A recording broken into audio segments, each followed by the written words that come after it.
Good afternoon, ladies and gentlemen. Yourwolfsdengaming here in the world of video games and technology once again, and today we're going to be taking a look at Dust, an Elysian tale for the PC. Let's take a look, shall we?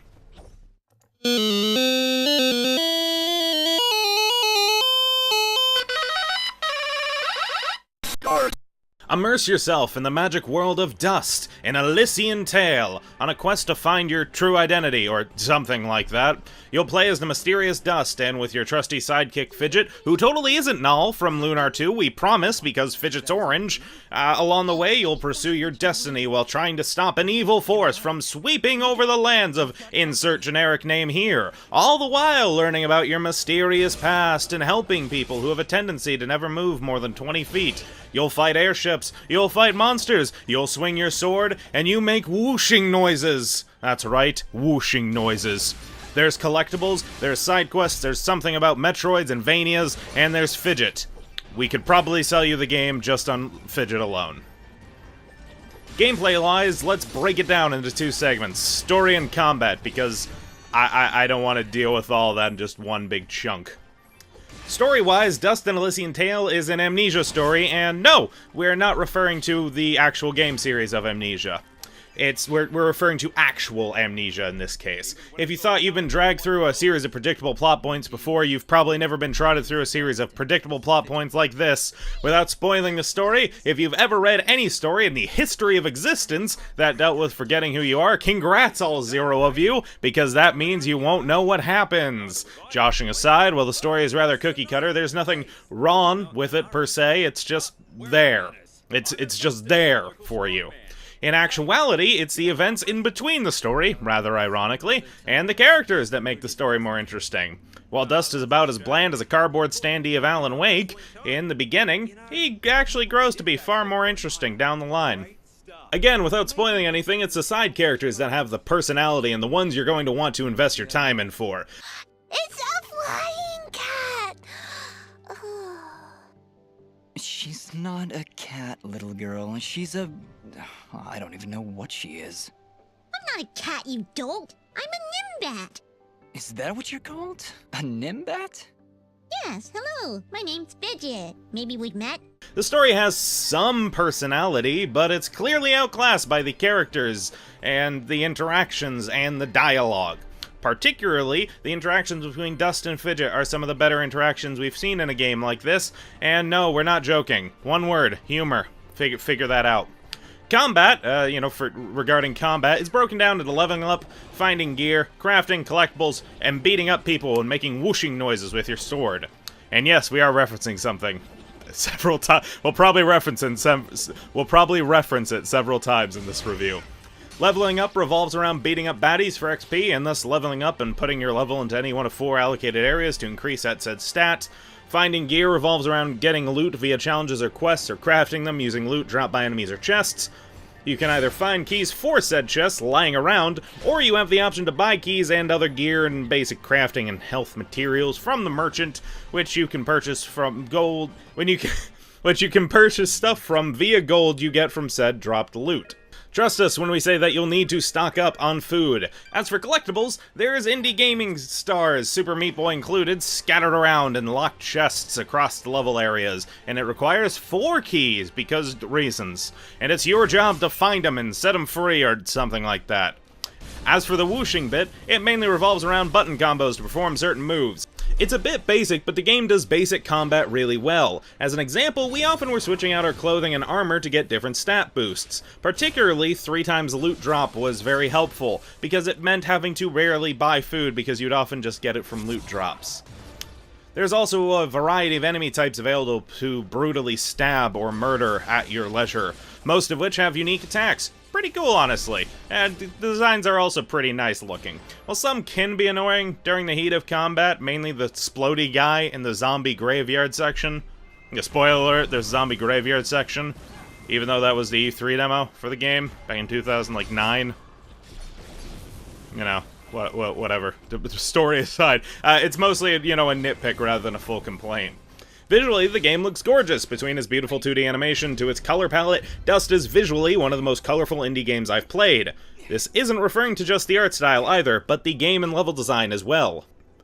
Everything has a nice visual cohesion between levels. The only real complaint the game has visually is that the 3D bits of dust during the cutscenes are going to take some time getting used to. In fact, the cutscenes really reminded us visually of mid-year Sony PlayStation game cutscenes, where they'd often try blending in FMV with 3D animation or character models. That, and during cutscenes, most likely due to the time and budget, the character animations look far worse than in-game, which is weird. However, it was interesting at some points watching the 3D models clash with the 2D ones. To be frank, it's the 2D animation that shines here. It's not by any means groundbreaking. Don't get me wrong, there's nothing in this game that's groundbreaking.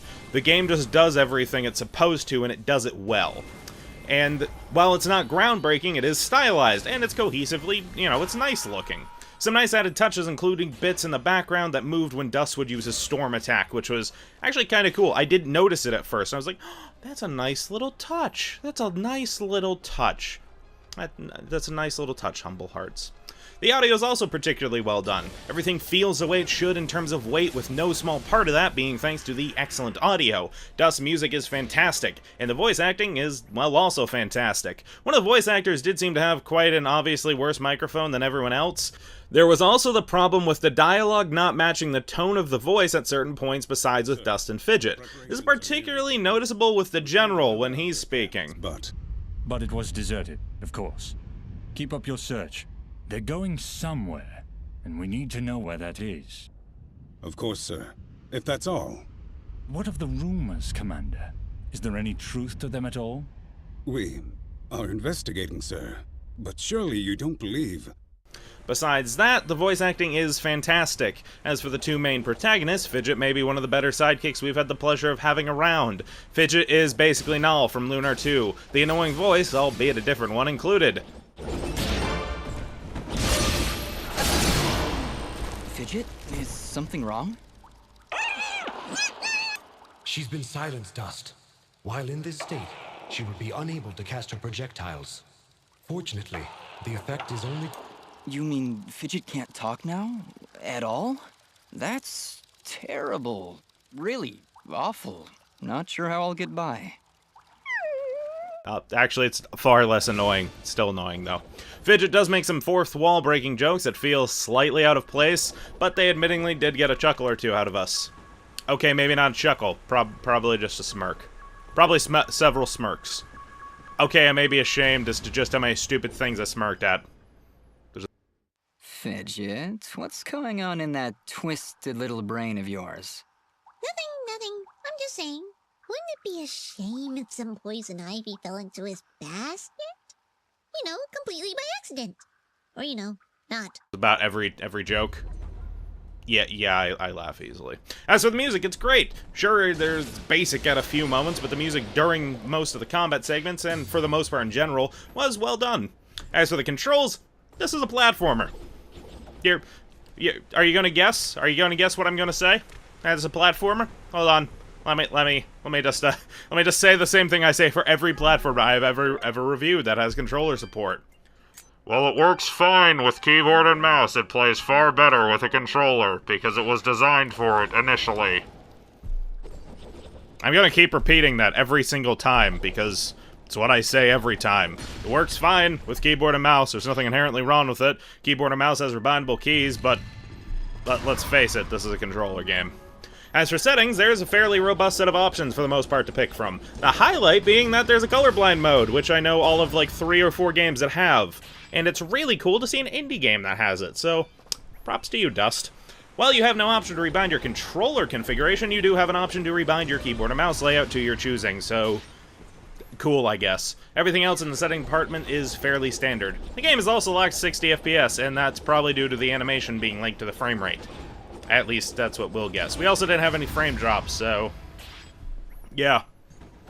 Not that I was expecting any on an R9290, As for entertainment, was the game fun? Yes it was. While Dust and Elysian Tale does show its indie skin in some departments, it is far more than enough for us to suggest this game to anyone who enjoys a good 2D, hand-drawn platformer with some, I'm going to regret saying this, funny humor. Its story does have a few drawbacks, but it's still regardless one of the better games from its year of release, and to be frank, one of the best 2D platformers we've had the pleasure of playing. Again, It doesn't do anything, you know, groundbreaking, but it does everything really well that it set out to do, minus the story. The story's cookie. The story is cookie cutter.